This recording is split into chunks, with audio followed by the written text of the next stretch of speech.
자, 오늘 말씀의 제목을 다 같이 한번 말해봅니다.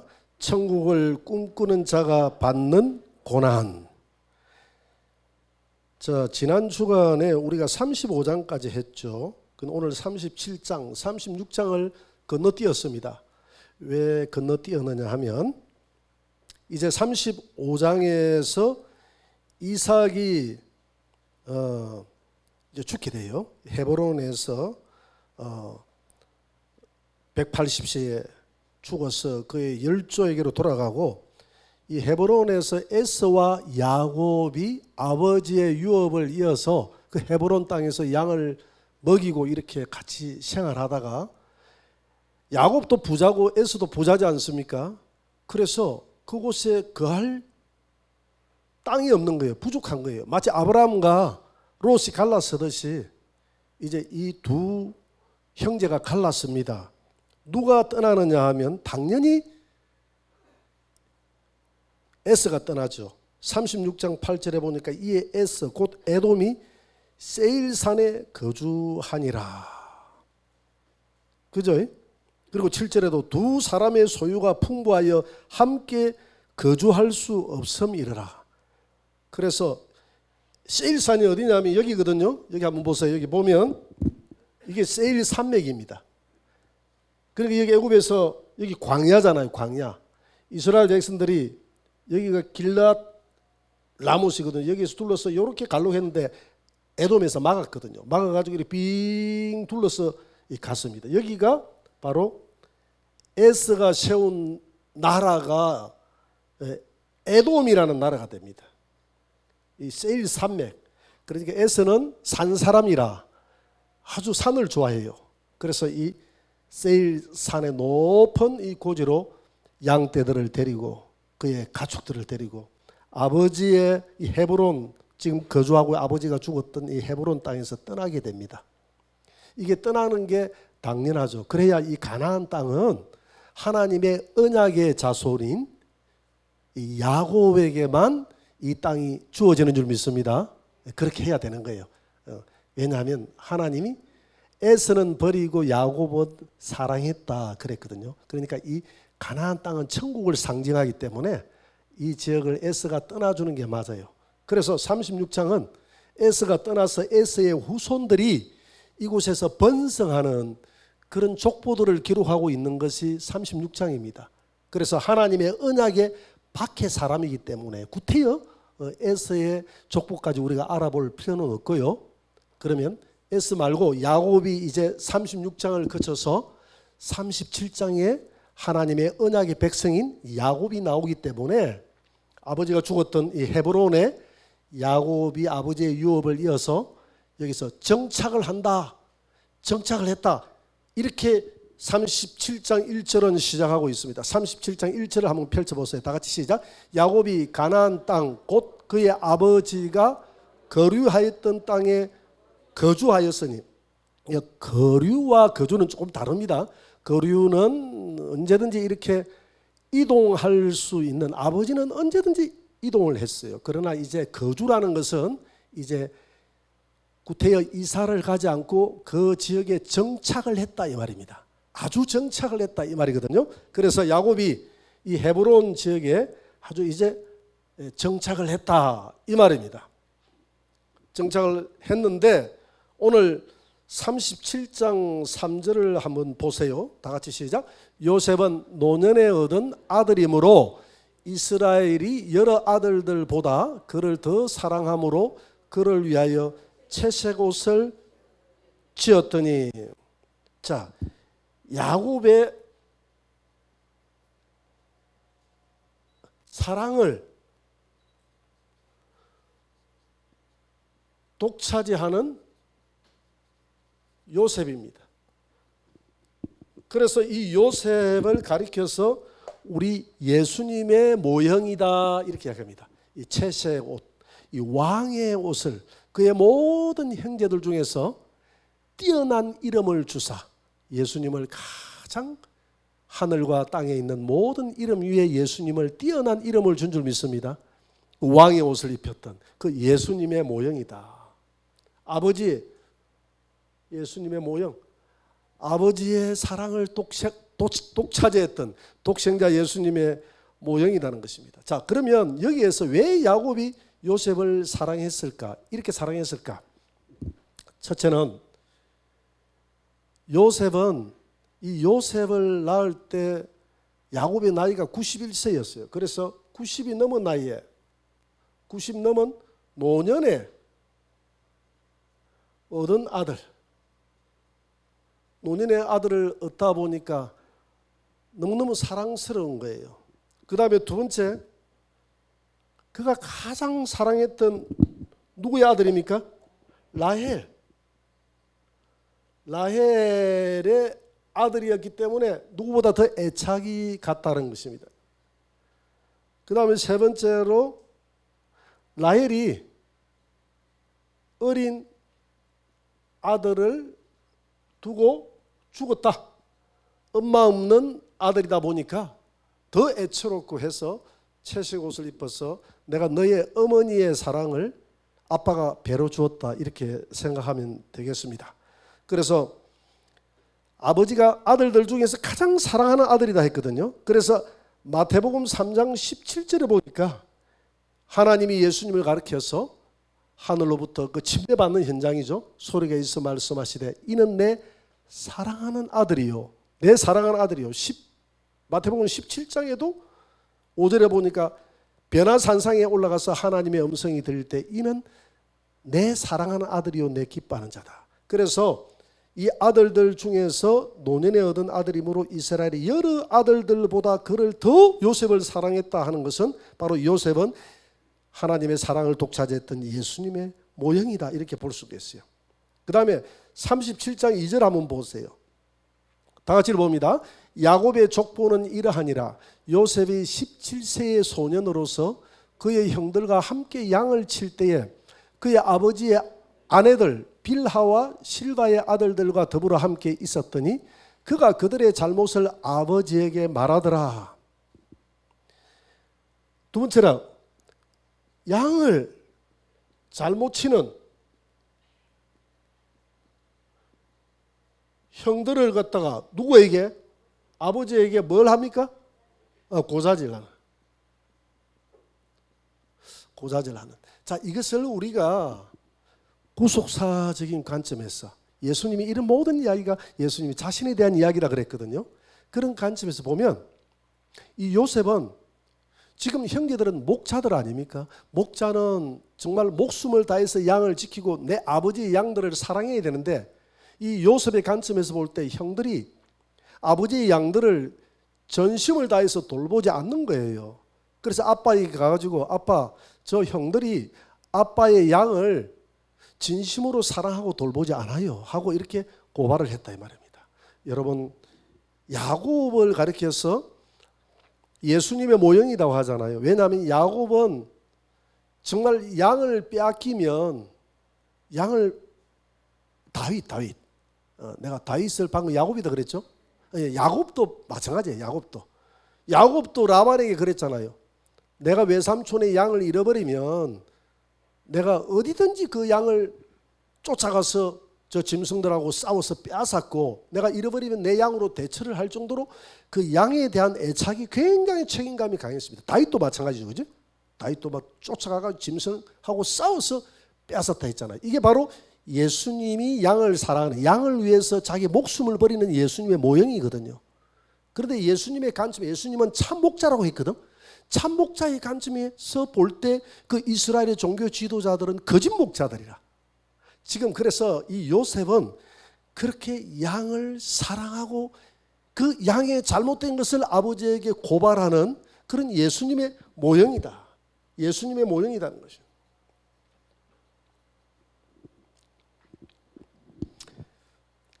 그 다음에 37장 5절에서 11절을 한번 봅니다. 요셉이 꿈을 꾸고 자기 형들에게 말하며 그들이 그를 더욱 미워하였더라. 요셉이 그들에게 이르되 청하건대 내가 꾼 꿈을 들으시오. 우리가 밭에서 곡식단을 묶더니 내 단은 일어서고 당신들의 단은 내 단을 둘러서서 절하더이다. 그의 형들이 그에게 이르되 내가 참으로 우리의 왕이 되겠느냐? 참으로 우리를 다스리겠느냐?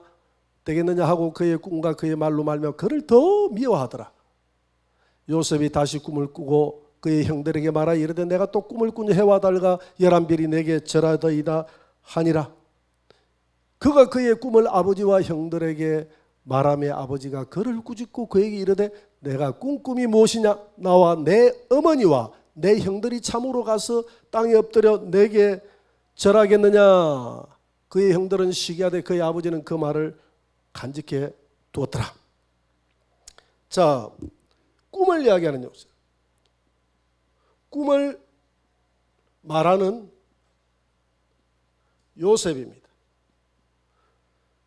자, 해와 달과 별이 내게 절하더라 했죠. 해는 누구를 가리킵니까? 아버지. 그 다음에 달은 어머니죠. 요셉의 어머니를 가리킵니다. 그 다음에 별은 그의 형제들을 가리키죠. 그죠? 자, 이걸 구속사적인 관점에서 볼 때 해, 달, 별은 이게 바로 한 이스라엘의 한 가족이 되는 거예요.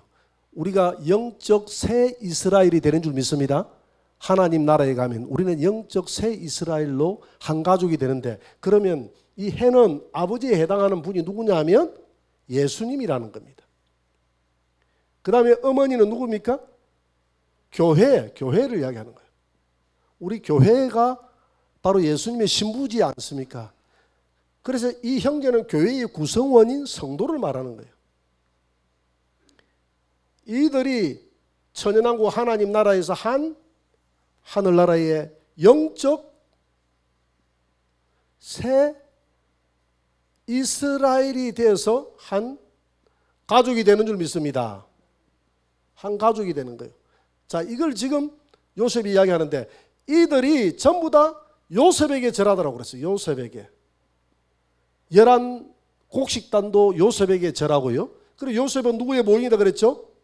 예수님의 모형이다 그랬습니다. 자, 그러면 이런 모든 천연왕국에서 하나님 나라에서 영적 새 이스라엘은 이 한 가족의 구성원의 모든 통치자와 지배자는 누구라는 겁니까? 예수님. 이 예수님을 의미하거든요. 통치자와 지배자는 예수님이라는 것입니다. 예수님은 한 가족의 통치자입니다. 그래서 예수님이 이 땅에 오신 것은 이 땅을 통일해서 이 한 가족을 이루게 하기 위해서 오셨다고 에베소서 4장 6절에서는 말하고 있어요. 요한복음 17장에도 말했죠. 기도할 때 아버지여, 하나님 나라에서 아버지가 내 안에, 내가 아버지 안에 있듯이 저들도 우리 안에, 우리도 저들 안에 있어 우리가 누렸던 그 영화를 우리가 하나 되어져서 누리게 하옵소서. 아버지여, 아버지와 내가 하나가 되어져서 이 모든 교회와 우리가 하나가 되어져서 한 가족, 한 영적 새 이스라엘이라는 한 가족이 되어져서 하나님 나라에서 영생복락을 누리게 하옵소서. 근데 이 가족의 모든 주권자, 통치자, 지배자가 누구냐면 바로 예수님이라는 것입니다. 이 영적 새 가족이 예수님에게 엎드려 절한다는 거예요. 그 복음을 담고 있는 것이 오늘 이 11달과 11별이 다 요셉에게 절하는 이런 모습을 담고 있다 이 말입니다. 그래서 이 꿈이 요셉이 총리 대신이 되어서 그의 가족들이 그에게 절함으로써 이루어졌죠. 그죠? 그래서 요셉은 예수님의 모형이다 이렇게 볼 수가 있어요.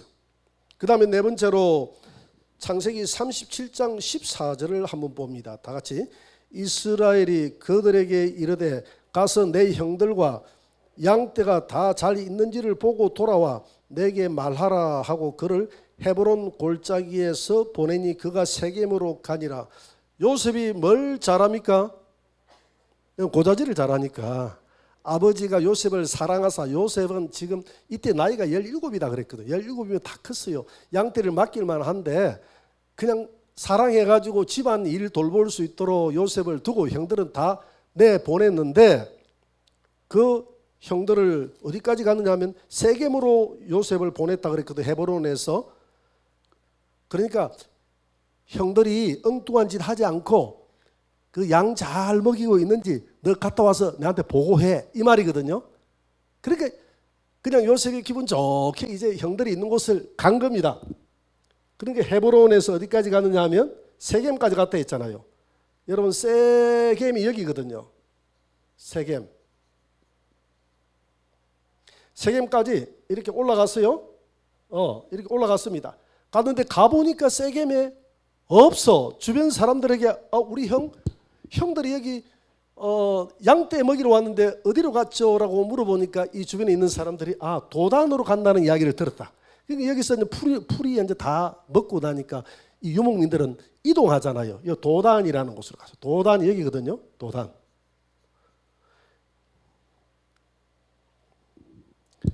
자, 그래서 오늘 이 요셉을 형들이 굉장히 미워하잖아요. 지금 야곱은 형들이 요셉을 어느 정도 정오하고 미워하고 있는지 이 눈치를 못 채고 있는 거예요. 아들들이 지금 은밀하게 숨기고 있는 겁니다. 이 위험한 이곳에 양떼를 잘 돌보고 있는지 요셉을 보냈다는 겁니다. 자, 이것은 뭘 의미합니까? 네 번째, 이거 뭘 의미해요? 미움받는 형들에게 요셉을 보냈습니다. 자, 양떼를 잘 보살피고 있는지 한번 확인해라 이렇게 이야기했어요. 마태복음 21장 37절을 한번 봅니다. 자, 한번 같이 읽어봅시다. 후에 자기 아들을 보내며 이르되 그들이 내 아들은 존대하리라 하였더니, 자, 이게 무슨 말이냐면 이게 예수님이 지금 비유적으로 한 말이에요. 이 지금 내용이 마태복음 21장 37절에 이 앞뒤 문맥이 어떤 내용이냐면 어떤 농부가 포도원을 울타리를 치고 큰 포도원을 그의 종들에게 세를 주고 저 멀리 타국으로 갔다 이 말입니다. 포도 열매를 수확할 때가 돼서 타국에 있는 그 주인이 종들을 보내서 그 포도 새를 거두려고 했는데 새는 안 주고 종들을 잡아 죽이고 때리고 이렇게 했다 이 말입니다. 그러니까 그 뒤에 이 주인이 더 많은 종들을 보냈어요. 더 많은 종들을 보니까 더 많은 종들도 전부 다 죽여버리고 이렇게 새를 안 주는 거예요. 그래서 이 주인이 생각할 때 내 아들을 보내면 설마 아들에게는 잘 하겠지 싶어서 자기 아들을 보냈는데 자기 아들의 옷을 벗기고 때리고 아들의 것을 아들을 죽여버리면 이 모든 것이 우리 것이라 해가지고 아들까지 다 죽였다.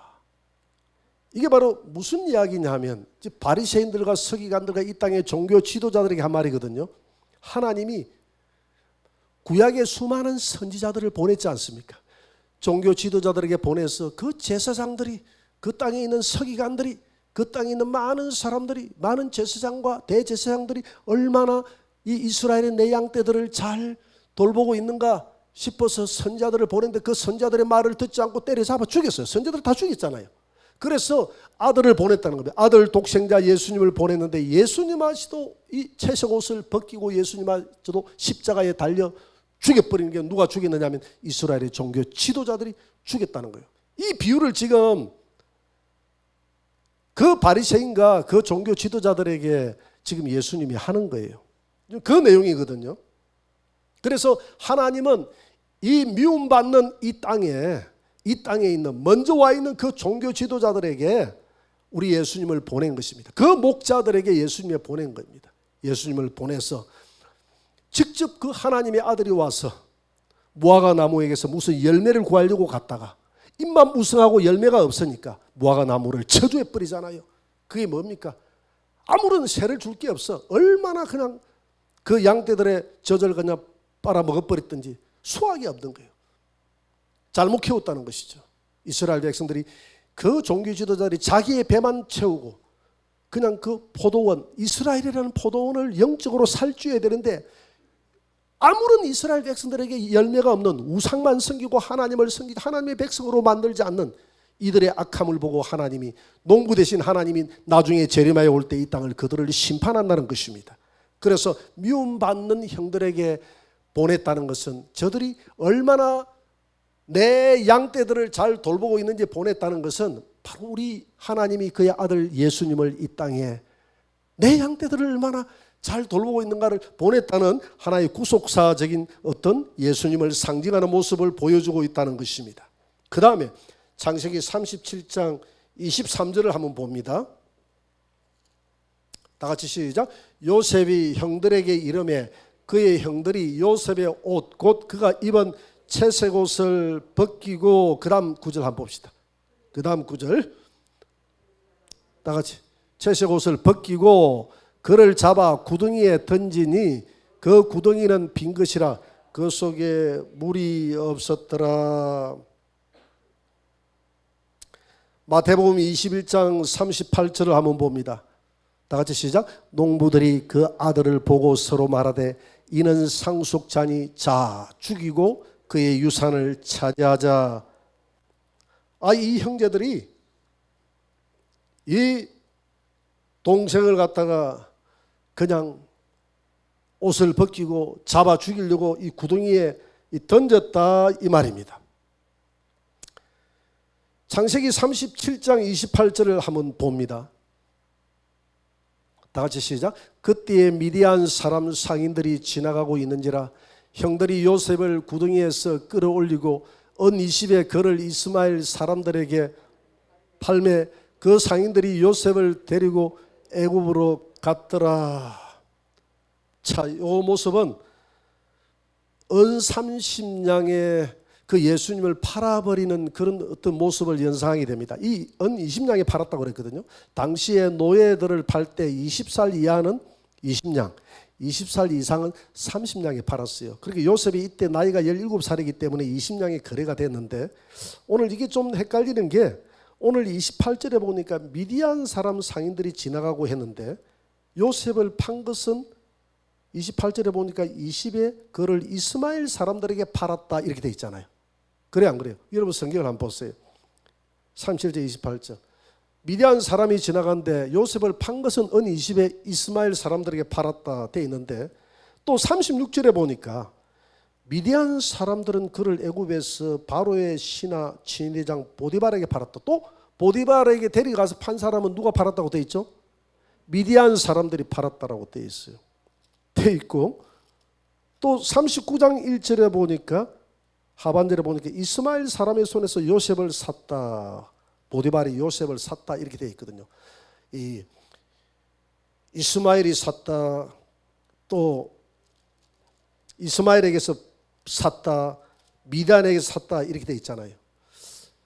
이게 지금 좀 헷갈리죠, 그죠? 이 미디안은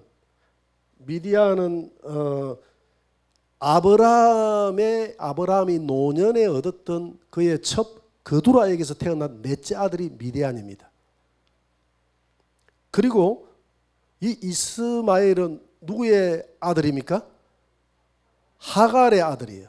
그러니까 아버지를 아브라함으로 두고 있는 한 형제의 후손들이죠. 그죠? 후손들인데 이들은 지금 이 두 사람들은 대상이다라는 것을 알 수가 있어요. 상인들. 이 상인들인데 그들이 어디에서 왔느냐 하면 그들이 오늘 25절에 보니까 이스마엘 사람들이 길라앗에서 왔다 그랬거든요. 자 보세요. 길라앗이 어디입니까? 여기잖아요. 여기가 길라앗이잖아요. 길라앗에서 이 미디안 사람들하고 또 이스마엘 사람들하고 같이 이렇게 오는 거예요. 이렇게. 도단에 와가지고 도단에서 누구를 샀다고요? 요셉을 산 거예요. 요셉을 사가지고 이들을 요셉을 사가지고 어디로 데리고 내려가느냐 하면 애굽까지 내려가면 애굽에 내려가서 보디발의 집에 종으로 20냥 주고 팔아버립니다.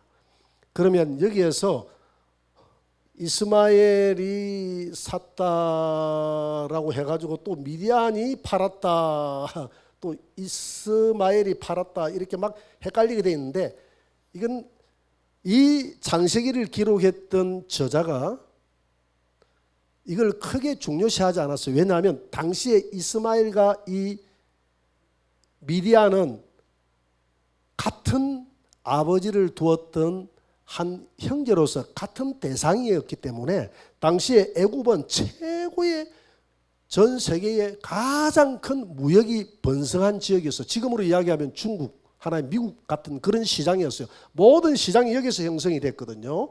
이들 데려가서. 그렇기 때문에 이들이 같이 늘 서로 힘이 약하니까 같이 늘 다니면서 때로는 이 주고 사고 파는 것을 미디안 사람들 따로 이득을 취하고 이 이스마엘 사람들 따로 이득을 취하는 경우도 있지만 어떤 경우에는 같이 이득을 취하는 경우도 있었다 이 말입니다. 그래서 오늘 이 요셉을 살 때는 이 두 종족이 이 요셉을 사가지고 팔아가지고 이윤을 나누었다라는 것을 알 수가 있어요. 이해가 됩니까? 그래서 미디안 사람이 사서 팔았다, 또 이스마엘 사람이 사서 팔았다 이렇게 하는 거예요. 자, 그러면 이들은 다섯 번째, 고난받는 이 요셉, 옷을 벗기고 고난받는 요셉은 고난받는 예수님의 모습을 상징한다. 예수님의 모형을 상징한다는 것입니다. 자, 여기에 한번 봅니다. 창세기 37장 28절을 다시 한번 봅니다. 다시 한번 더 읽어봅시다. 다 같이 읽어봅시다. 시작. 그때 미디안 사람 상인들이 지나가고 있는지라 형들이 요셉을 구덩이에서 끌어올리고 은 20에 그를 이스마엘 사람들에게 팔매 그 상인들이 요셉을 데리고 애굽으로 갔더라. 그 위에는 미디안 사람이 되놓고 밑에는 이스마엘 사람이 됐죠. 그 두 사람들은 이 상업을 따로 할 때도 있었고 같이 할 때도 있었는데 이때에 이 요셉을 살 때는 같이 샀단 말입니다. 같이 사고 이윤을 내려와서 같이 나누었기 때문에 미디안 사람이 팔았다, 이스마엘 사람이 팔았다 이렇게 성경에서 기록되가 도대체 누가 팔았노? 이게 성경이 왜 이리 틀리노? 이렇게 안 해도 우리가 이해가 되겠죠, 그죠? 그래서 여기에서 이 구덩이에 집어넣을 때 이 채색 옷을 이 할딱 벗겨서 집어넣었다 이렇게 이야기되어 있어요. 그러면 이 채색 옷은 이 왕의 옷이잖아요. 왕의 옷을 벗겨서 십자가에 매다는 그 예수님의 모습을 보게 됩니다. 그는 왕이었고 구덩이에 빠졌다라고 했는데 이 구덩이는 이 음부 세상을 의미하는 거예요. 구덩이가 뭐다고요? 구덩이, 음부 세상에 우리 예수님이 저 하늘의 영화의 옷을 벗어버리고 이 음부 세상으로 오셨다는 것을 의미하는 거예요. 음부 같은 세상. 그 다음에 그가 노예의 옷을, 그가 팔려가가지고 보디발의 집에서 무슨 옷을 입었습니까? 채색 옷 대신에 노예의 옷을 입었다는 것입니다. 노예의 옷을 입었다는 것은 빌립보서 2장 7절을 한번 봅니다. 빌립보서 2장 7절을 보니까 오히려 예수님은 자기를 비워서 종의 형체를 가져사 사람들과 같이 됐고 모든 영화의 옷을 벗어버리고 그가 영화의 옷을 벗어버리고 우리가 종의 형체를 가지고 종의 옷을 입고 이 땅에 오신 예수님. 그래서 이 요셉은 아버지 집에서 그 채색 옷을 벗기고 음부 같은 세상의 구덩이에 빠지고 또 내려가서 보디발의 집에 죽기까지 종살이하는 종의 옷을 입고 종살이하는 그 예수님의 모습을 하나의 예표하는 예수님의 이야기다. 할렐루야.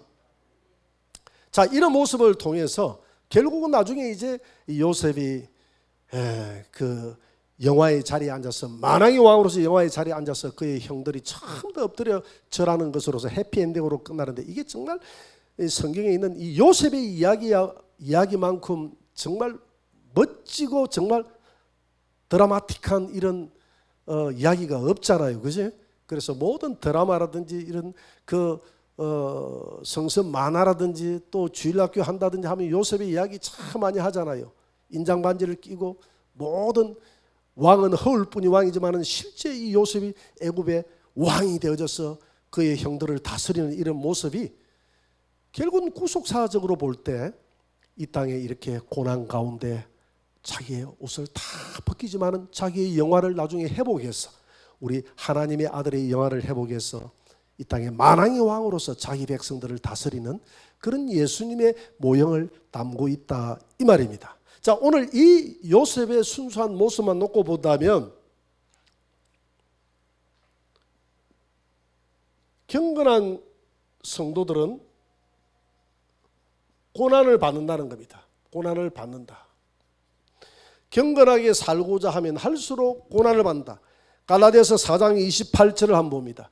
갈라디아서 4장 28절 형제들아 너희는 이삭같이 약속의 자녀라. 29절 그러나 그때 육체를 따라 난 자가 성령을 따라 난 자를 박해한 것 같이 이제도 그러하도다. 항상 성경은 육체를 따라 난 이스라엘이 경건하게 사는 선지자나 경건하게 사는 자들을 핍박했어요. 항상. 오늘 이스마엘은 이삭을 핍박하잖아요. 그래요, 안 그래요? 이스마엘은 하나님 앞에 육의 사람이라 그랬거든요. 이삭은 약속의 사람이라. 오늘 본문에도 마찬가지입니다. 요셉은 그의 형제들에게 고난을 받습니다. 하나님의 언약의 백성은 지금도 경건하게 살고자 하면 고난을 받는다는 것입니다. 마태복음 10장 35절 36절을 한번 봅니다. 다 같이 내가 온 것은 사람이 그 아버지와 딸이 어머니와 며느리가 시어머니와 불야하게 함이니 사람의 원수가 자기 집안 식구리라. 여러분 사람이 그 아버지와 할 때 이거는 다른 그 공동 번역이라는 데 보면 아들이 아버지와 그 다음에 딸이 어머니와 며느리가 시어머니와 불화한다는 겁니다. 내가 온 것은 그 예수님으로 인해서 가정 불화가 일어난다는 거예요. 여러분 믿음을 가지려고 하니까 불화가 일어나지 않던가요? 불화가 일어나지 않는다면 참 멋진 가정에 복받은 사람들입니다. 믿음이 없는 가정에서 믿음을 지키려고 하면 가정에 불화가 일어납니다. 제가 우리 집안에서 통틀어서 제가 1호로 예수님을 믿었다고 했잖아요. 뭐 그렇게 제가 힘에 겨울 정도로 핍박을 받았다라고는 생각하지 않아요. 그런데 좀 상당수 좀 핍박도 지금 돌아보니까 핍박을 핍박같이 여기지 않아서 그런지 그렇지만은 제가 좀 받은 것 같아요. 쫓겨나기도 하고 좀 이제 비난도 받고 그렇게 했던 것 같아요. 또 제가 우리 큰 형님 집에서 이렇게 있었는데 우리 큰 형님이 그때는 지금은 이제 예수님을 영접을 하고 그 아들도 하나밖에 없거든요. 아들이 우리 큰 형님 아들도 며느리도 다 예수를 믿고 그 우리 큰 형님 아들은 미국에 있어요. 미국에 있는데요. 하나입니다. 아들 하나. 아들 하나인데 아들이 신앙이 그렇게 좋지는 않아요. 그런데 며느리를 잘 봤어. 며느리가 신앙이 좋으니까 아들이 가끔씩 따라서 가고 이 손자 손녀들이 다 교회 주일학교를 다니고 지금 열심히 예수를 잘 믿고 있어요. 그러니까 우리 형님이 제가 학교 다니면서 교회를 다니고 할 때는 교회를 다닌다고 그렇게 싫어했거든. 어떤 데는 약주를 가지고 들어오면 이 북칼을 가지고 와가지고 제 목에 딱 대가지고 오늘 너 죽을래 살래? 오늘 죽든지 살든지 교회 갈래 안 갈래? 이렇게 우리 형님은 지금 정도는 발뺌할 거예요. 그래 안 했다고. 근데 그렇게 핍박을 받기도 했거든요. 했는데 이제 연세가 많아지고 이제 이 기독교에 대한 마음문이 많이 열려져. 우리 집안 자체가 워낙 폐쇄된 그런 집안에서 태어나다 보니까 그런 현상이 벌어졌는데 어쨌든 하나님께서 저로 하여금 1호로 예수를 믿게 만들고 이제 우리 집안 복음화를 다 이루고 이제 마지막 남은 게 누구냐면 우리 고성의 저 농촌에 계신 농사 짓고 계시는 우리 둘째 형님. 뭐 지금은 농사를 안 짓고 연세가 많으셔서 있습니다만 그 형님만 이제 예수님을 믿으면 우리 가정에 천하 통일이 이루어집니다. 거기까지 큰 핍박은 아니었지만은 돌아보니까 그게 뭐 생각하기 나름이 나는 그게 큰 핍박이다 생각하지 않았어요. 큰 핍박이라고 생각하지 않았기 때문에 가볍게 넘어갔지만 어찌 보면 큰 핍박이라고 볼 수도 있겠죠. 이렇게 복음이 들어가서 복음대로 살려고 하면 이번 추석 때 집에 갔더니 핍박하지 않던가요? 제사 안 지낸다고 핍박 안 하던가요?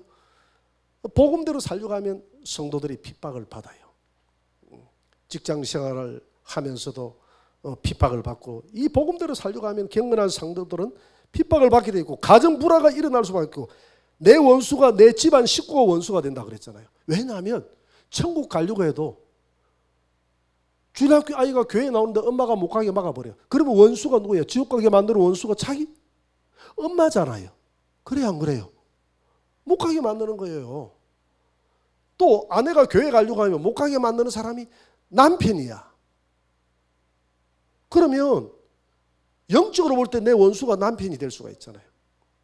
남자들만 꼭 핍박하는 게 아니더라고 보니까. 내가 옛날에 굴에 보실 때 우리 부사관 한 명은 늘 혼자서 왔어요. 왜 혼자 아내를 안 들어오십니까?